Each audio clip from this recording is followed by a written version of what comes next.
Halo guys, berikut ini adalah video cara penggunaan Quizizz. Kita harus tahu dulu apa itu Quizizz. Quizizz adalah platform digital yang digunakan untuk mempermudah guru dalam menyelenggara pembelajaran. Mau tahu tutorial cara penggunaan Quizizz? Simak video berikut ini. Kali ini saya akan mentutorialkan bagaimana cara untuk Quizizz. Nah, jadi yang pertama kita klik terlebih dahulu Quizizz login, terus kita klik di websitenya atau di linknya. Setelah itu, kalau misalnya kita sudah login, akan tampak dan tampil beberapa fitur. Ada buat, cari, perpustakaan, hasil, kelas, dan diferensiasi. Atau ada juga menggunakan quiz AI. Nah, di sini saya sudah login ya. Jadi kalau misalnya kita belum login, nanti diminta untuk login terlebih dahulu. Nah, bisa menggunakan email guru dan bisa juga menggunakan email pribadi. Nah, kalau misalnya kita mau buat, tinggal kita klik buat. Setelah itu, di sini ada beberapa fitur. Ada penilaian, presentasi, analisis, video interaktif, kartu flash, dan lain sebagainya ya.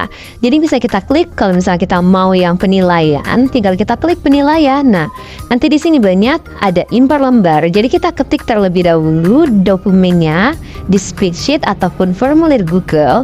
Kalau misalnya mau menggunakan AI juga bisa, atau mungkin kalau misalnya kita mau menggunakan mengetik saja juga bisa. Nah, kemudian kalau kita nggak mau buat, bisa juga kita menggunakan fitur cari. Nah, jadi di bagian fitur cari ini, bisa kita cari topik apa saja yang kita butuhkan. Nanti Quizizznya juga akan tampil dan tampak di layar kita. Nah, di bawah ini ada beberapa fitur yang bisa kita gunakan. Nah, misalnya di sini nih, kita cari terlebih dahulu pendapatan nasional. Kemudian, setelah kita cari, ada beberapa pilihan. Misalnya kita mau kelas 12, bisa kita klik di sini. Mau kelasnya kelas berapa? Ada tingkat dari TK sampai ke tingkat kejuruan. Nah, kalau misalnya di sini udah kita pilih, ada yang pendapatan nasional kelas 12. Yuk kita klik.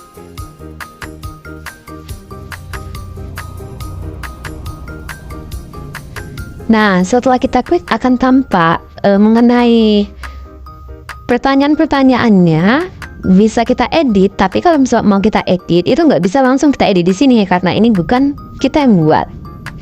Nah, tapi bisa kita edit menggunakan salin dan edit, nanti akan masuk di bagian perpustakaan kita. Nah, jika kita nggak mau ngedit dan merasa udah bener nih pertanyaannya, bisa kita mainkan sekarang. Kemudian nanti akan tampil mengenai kodenya, bisa kita informasikan kepada peserta didik kita. Nah, kalau misalnya udah peserta didik kita udah masuk dan udah login semua, bisa kita mulai. Kalau misalnya kita nggak mau ribet, bisa juga kita share melalui linknya atau juga melalui Google Classroom kita. Nah, kalau misalnya kita udah selesai, bisa kita akhiri. Nanti untuk hasilnya itu akan tampil di akhir sekali. Bisa kita lihat dari pertanyaan yang nomor 1 sampai ke terakhir, itu berapa peserta didik kita menjawab benar. Nah, mungkin itu saja penjelasan dari saya mengenai tutorial gimana cara menggunakan Quizizz.